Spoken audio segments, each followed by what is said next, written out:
Welcome to the Daily History Podcast, where each episode unveils a new chapter from our past. Today, we journey through the steppes of Central Asia to discover the life of Genghis Khan and the monumental rise of the Mongol Empire. Stay with us as we unravel the story of how one man's ambition forged the largest contiguous empire in the history of mankind, and how his legacy continues to shape our world. In the expansive wilds of 12th century Mongolia, under the cerulean dome of a boundless sky, begins the stark tale of a child named Temujin, who would later carve his name into the annals of history as the Great Genghis Khan. Born around 1162 into the harsh climes of a nomadic tribe, Temujin's early life was stained with the struggle for survival. Rife with rivalry and treachery, the Mongolian steppe was unforgiving, its winds as piercing as the arrows of its warriors. The path that led to Temujin's ascension was not lined with laurels, but with the agony of betrayal and the specter of death. At a tender age, when the innocence of youth should have been his only burden, he witnessed the poisoning of his father, Yasuge, the chieftain of the Kiad. This calamity thrust the boy into the merciless arms of destitution, as his clan, adhering to the fractious and unforgiving nature of tribal politics, abandoned his family, rendering them pariahs upon the steppe.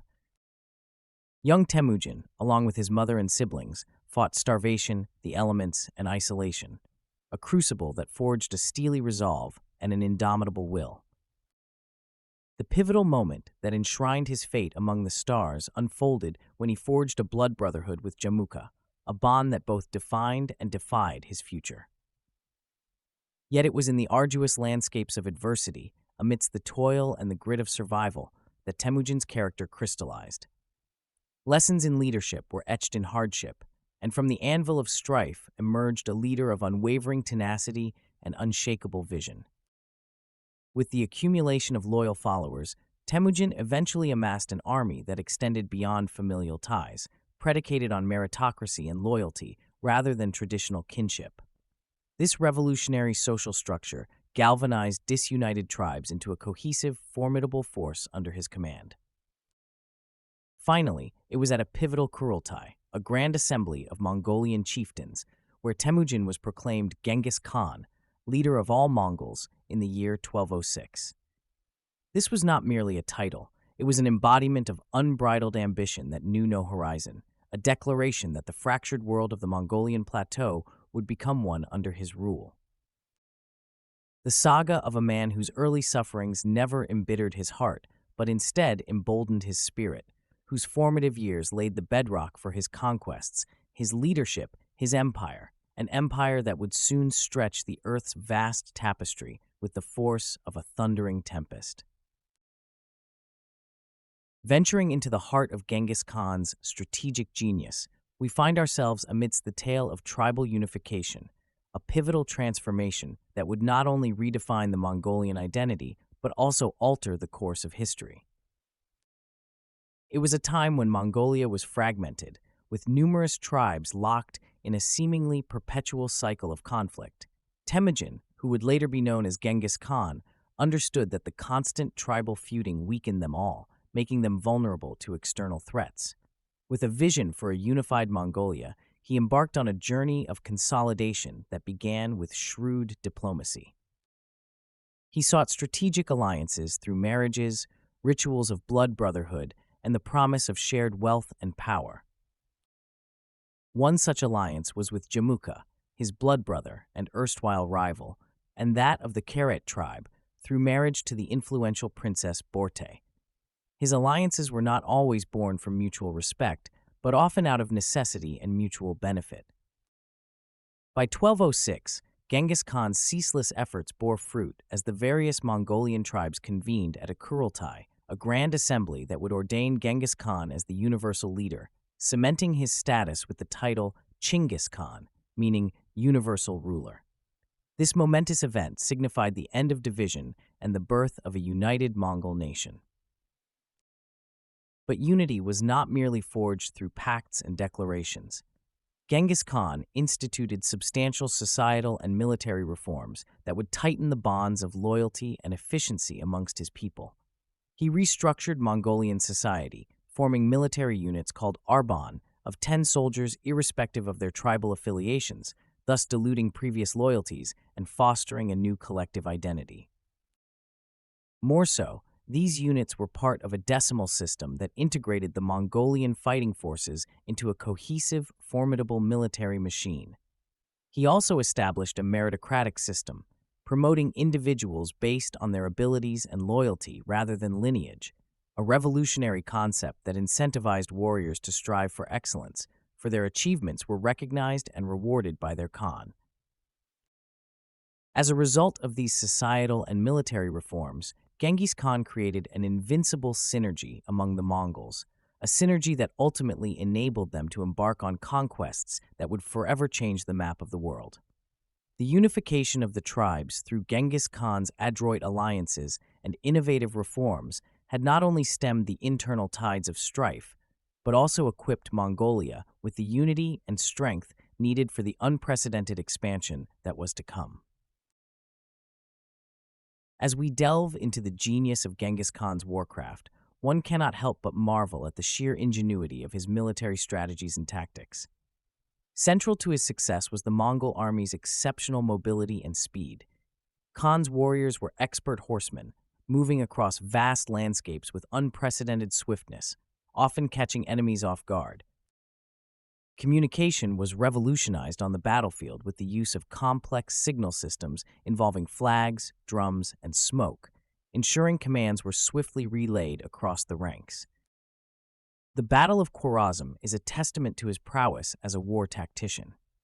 Fought in 1219, it was not just a single engagement, but a series of assaults that decimated the Khwarezmian dynasty. Utilizing fear as a weapon, Khan's forces often sent advance warnings to their enemies, emphasized by the horrifying tales of cities razed to the ground, leaving behind a psychological shadow that preceded their physical arrival. When they did strike, it was with a blend of surprise attacks and feigned retreats, a deceptive tactic that lured adversaries into vulnerable positions, leading to their annihilation.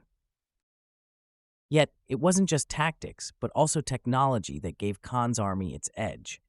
For instance, the Mongols innovated the composite bow, a compact and powerful weapon perfectly suited for horseback archery.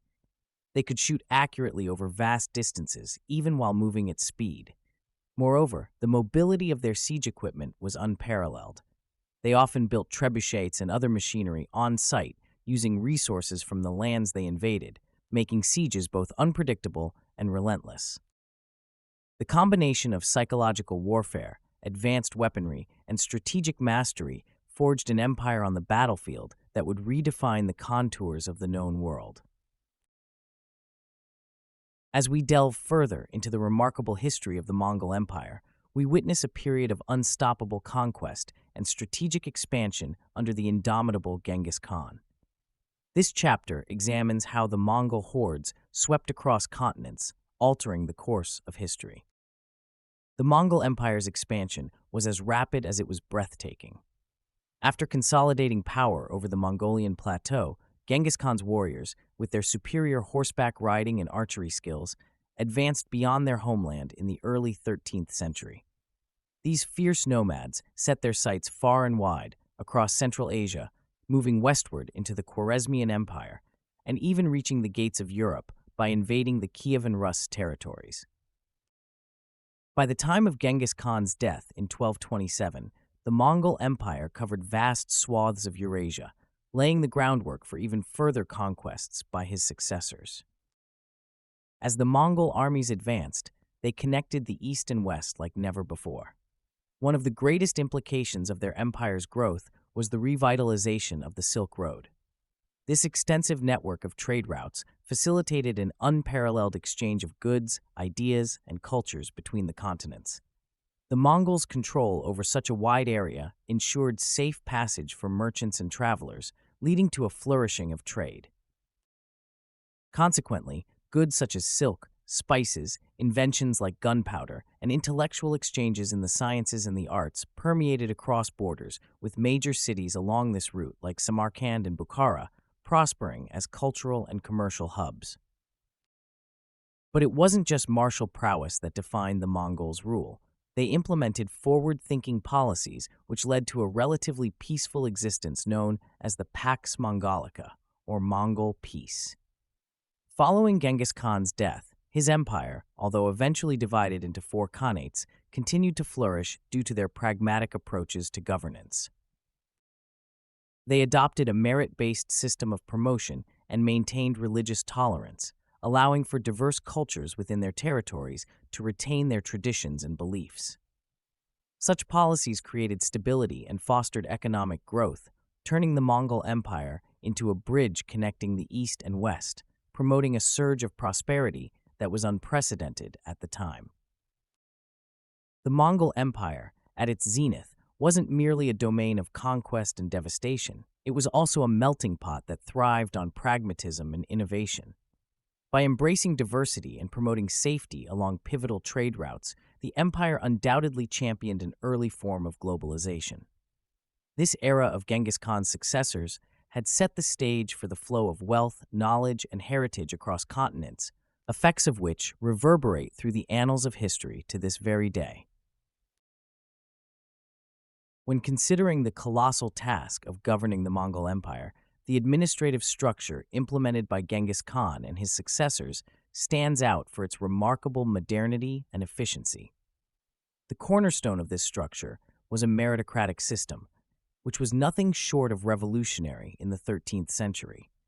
Rather than relying on traditional aristocratic birthrights, positions of power and responsibility throughout the empire were granted based on individual merit and competence. This pragmatic approach not only ensured that the most capable individuals were in charge of various administrative functions, but also cultivated a sense of loyalty and dedication among the empire's subjects. The Mongol Empire was exceptional in its religious tolerance as well. In an era when religious fervor and persecution were commonplace, the Mongols established a policy of religious freedom throughout their domains. This openness greatly facilitated cultural exchange and intellectual discourse, leading to an era where the Silk Road thrived as a conduit not just of trade, but also of ideas.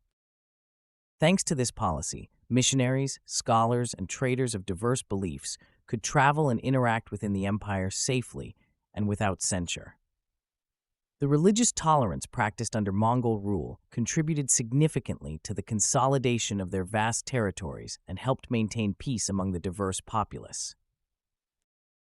When discussing the integration of conquered peoples, the Mongolian approach was disciplined and calculated.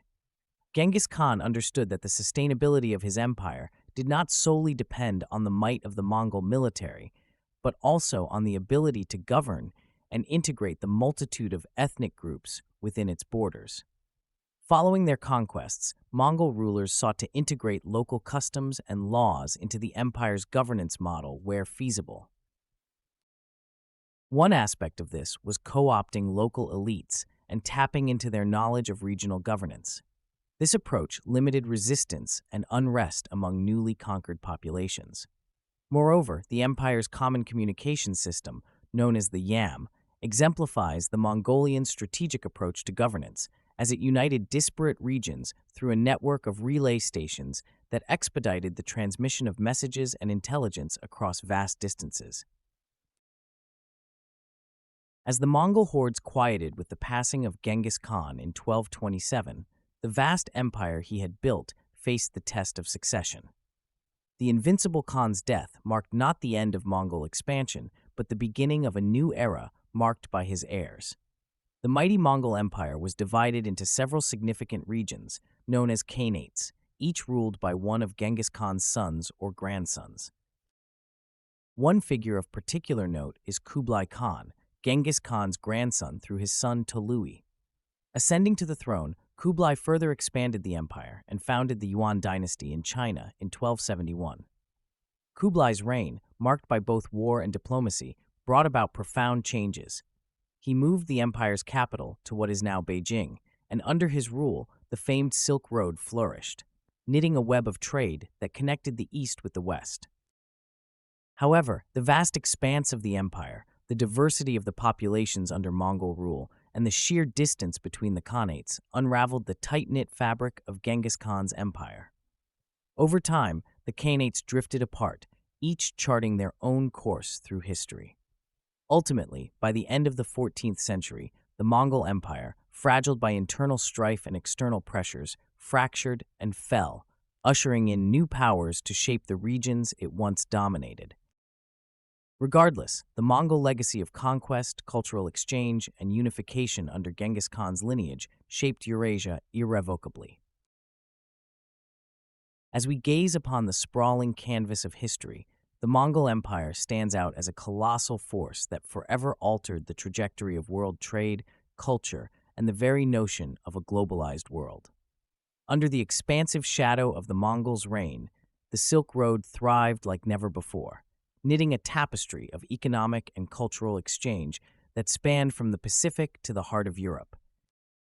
The reinvigoration of these trade routes under Mongol oversight allowed for an unprecedented movement of goods, ideas, and technologies across continents.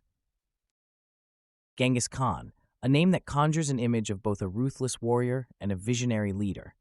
His legacy is a dichotomy, marked by the brutal conquests that razed cities to the ground and the Pax Mongolica, the Mongol peace that followed.